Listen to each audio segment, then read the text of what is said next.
Congrats, you're dead. The undead started to rise and you were less than prepared. Now you're dead.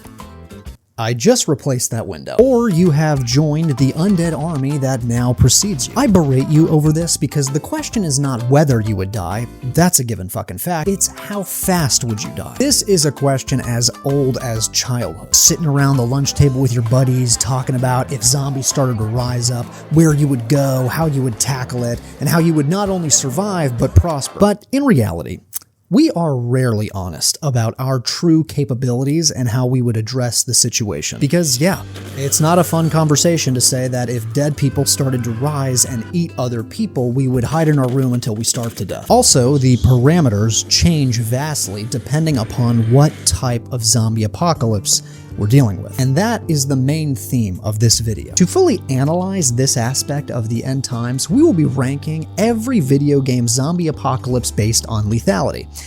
And when I say every zombie video game, I mean like the ones I really like. Ranking these video game zombie apocalypses will hopefully give us a better idea and understanding of how long we would survive in each individual game. And I'm talking about you currently as you are being thrown into this video game's universe. Now look, obviously there are several factors to take into account when the zombie apocalypse is the main topic of discussion. Do you have access to some sustainable food source, i.e. farming or hunting? Can you build defenses or have any sort of engineering experience? Can you run longer than 2 minutes? Hey, not a bad mile time. You ran in under 10 minutes and 52 seconds. How you feeling? Yes, obviously these are factors, but if we're being honest, that's kind of boring as shit. This is a boring ass way to look at the zombie apocalypse, and those hurdles are going to be the exact same no matter what kind of apocalypse you're dealing with, zombie or otherwise. I really do not care about the nitty-gritty, like where is water? What I really care about is, did my mom turn into a shambler from Dead Rising or a fucking tank from Left 4 Dead? How fucking brutal are the zombies we're dealing with?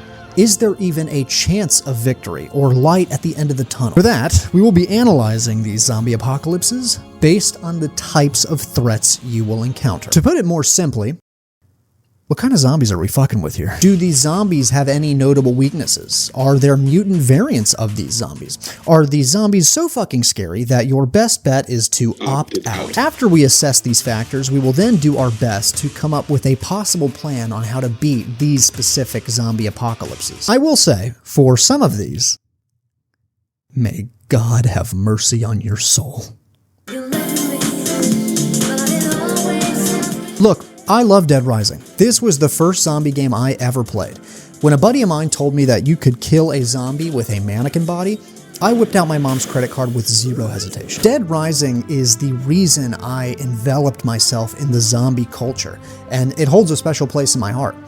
I give respect to this game, and I say all of this because I'm stomping this shit. Yeah, these zombies are like negative threats to me, and can be best described as big bumbling babies. They literally stumble around, bounce off each other like total dipshits, and it's encouraged to use toys against them. I think I'll be fine. Not to mention, if by some fucking miracle I do get bit, there is an in-universe cure for the disease, or it's called Zombrex, and it essentially, when you take it, it prevents the inevitable. So if you keep taking Zombrex and you're already bit, in theory you'll never turn.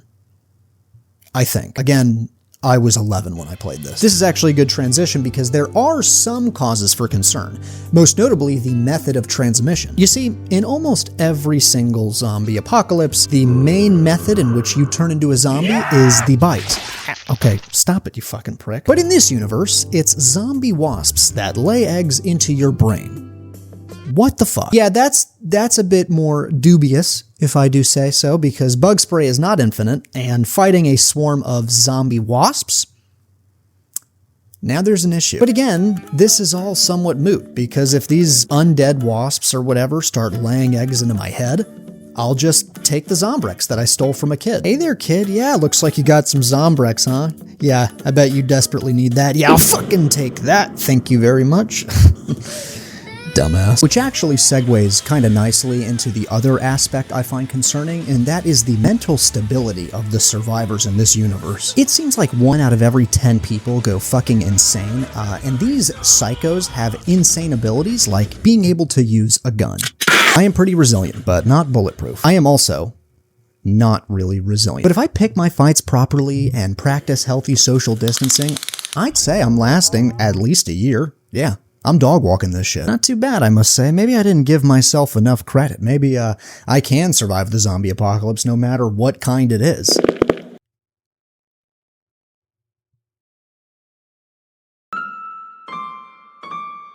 Mom?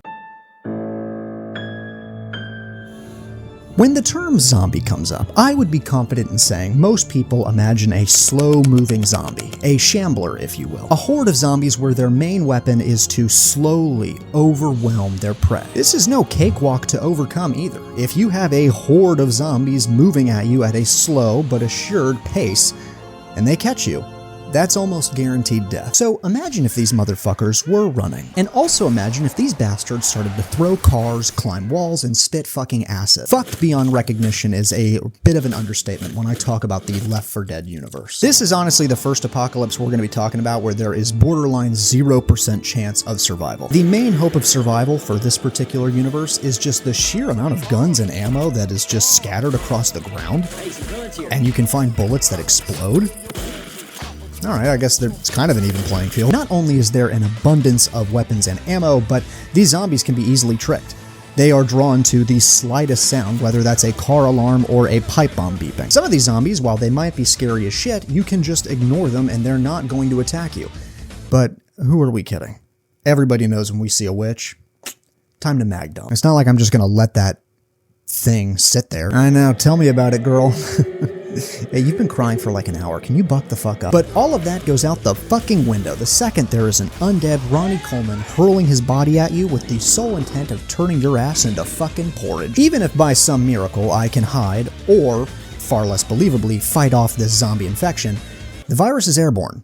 And if you're wondering what that means, you're fine. I'd say the average survival time for this apocalypse would be about 4 days.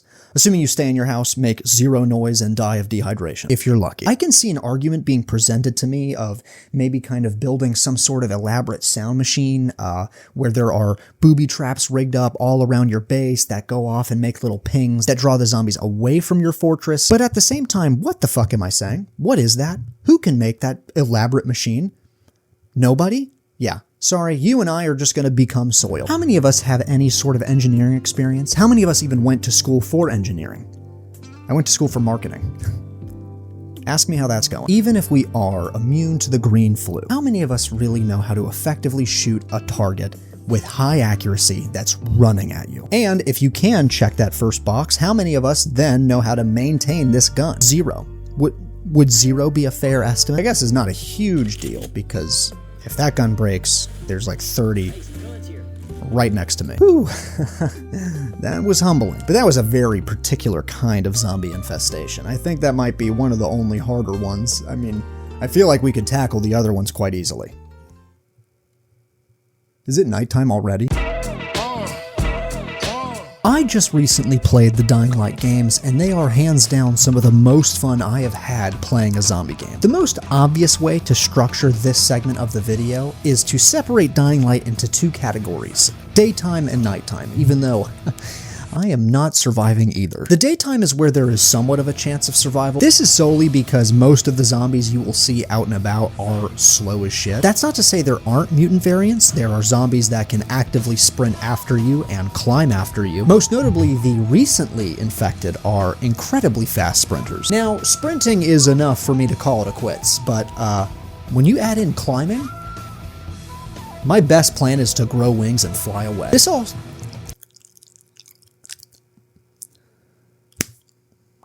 also highlights a rather dark factor of the zombie apocalypse, and that's that during the first week, all these motherfuckers were sprinting. Every single person that turned was a professional parkour expert. That's crazy. These fellas, by the thousands, are hauling ass. But maybe if I am very stealthy, very efficient, I have a chance of surviving during the daytime. But come nighttime, How do I put this scientifically? I am doo-doggy fucked. Unless you have the electrical engineering experience to construct a UV fortress, you and I are now the ones chasing the breathing. Volatiles that come out during the night are the most brutal zombies this game has to offer. They are faster, stronger, and more durable than any other zombie you will encounter in Haran. Sorry, Haran is the fictional city that this game takes place in. That is now your new home. Welcome in. If you make even a peep, congrats, you're now in a pursuit. And I hope for the love of God your mile time was faster than 5 minutes. If you, by some miracle, can find and construct a very intricate UV light contraption, all right, you got a shot. I would give you a solid 3 weeks. If not, 1 hour.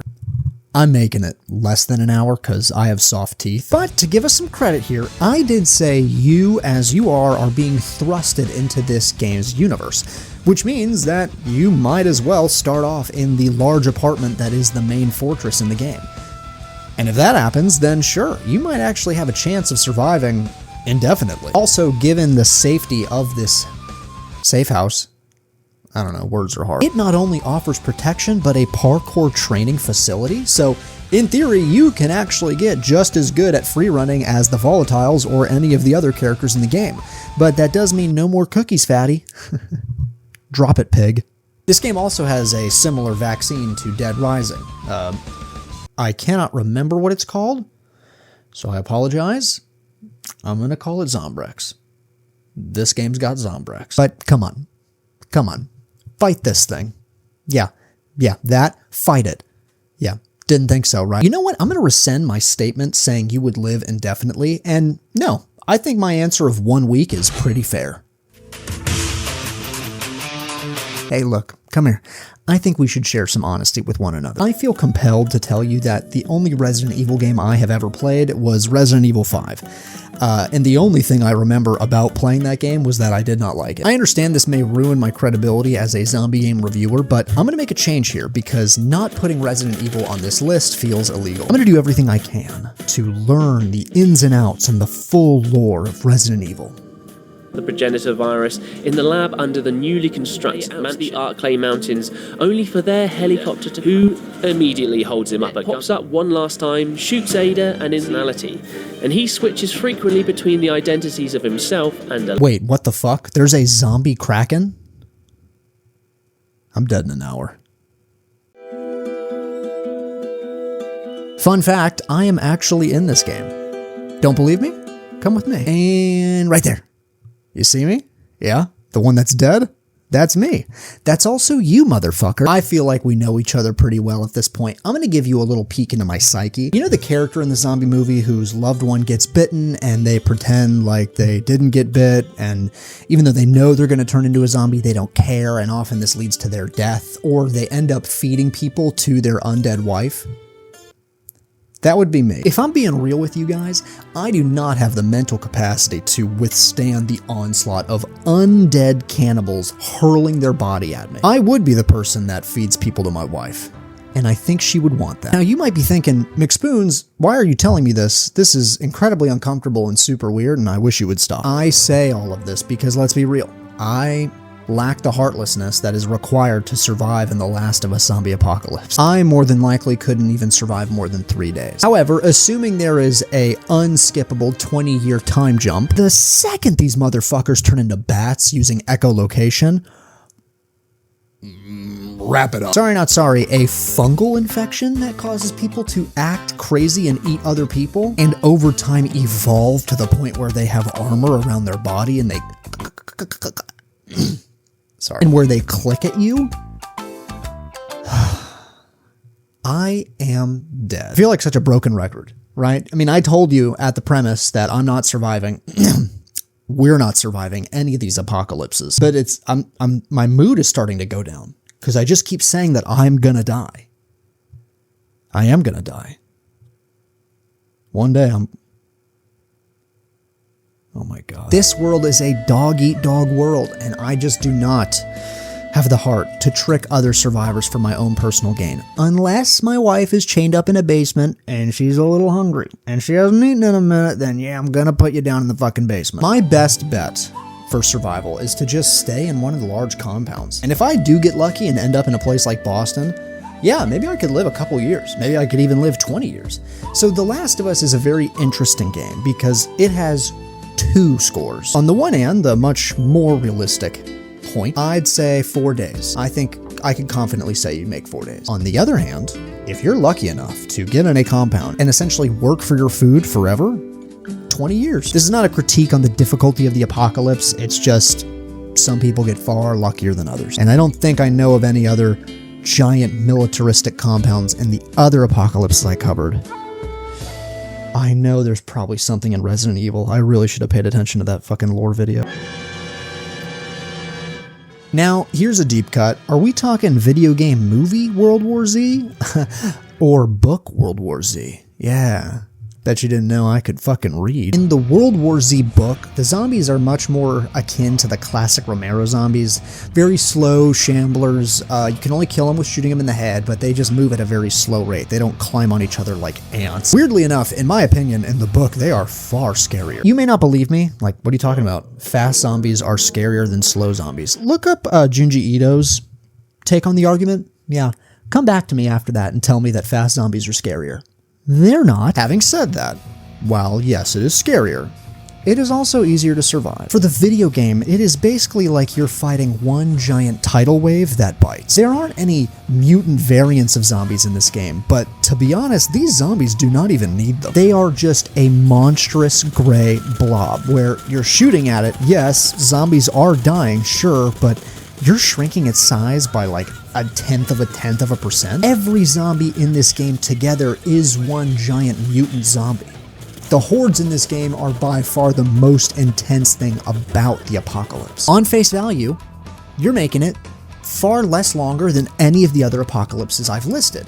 I'd say maybe 20 minutes. But if you had asked me the same question about 2 weeks ago when I had the flu, oh, I'm stomping this shit. That's right, these zombies have a very strange, very odd weakness. It's not anything physical, it's just that if you are sick, particularly with a terminal disease, zombies ain't gonna fuck with you. They need a healthy host to pass on the virus.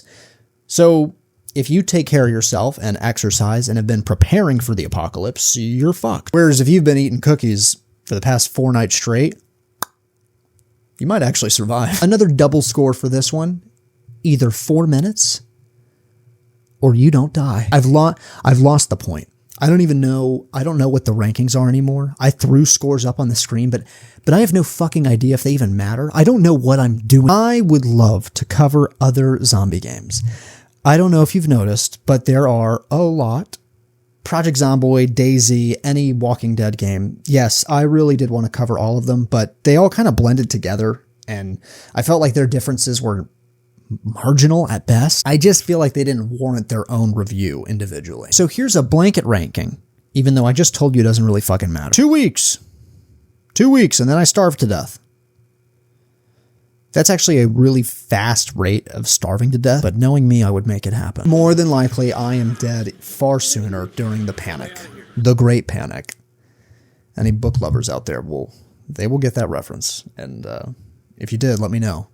Because it's going to make me feel good that at least one person got that reference. I say all that because, no offense, but if you're watching my content, you probably don't read that much. I love you all. I'm just saying it how it is. No shame, fellas. I've been reading the Hunger Games books. Yes, the one made for children. Haven't finished it yet. I'm sure there is someone out there far more prepared and equipped to handle the zombie apocalypse, but this video was for the everyday man. And mainly for me. I think the main takeaway from this video is just humble yourself. Unfortunately, none of us are the main character. We are just that guy that died in the car accident. There are people out there with bunkers, sure, and they will be fine. But for the rest of us, it is a slow, agonizing, painful, brutal death. Sorry to end things on such a dark note there. Here's a puppy. That's my puppy. You're welcome.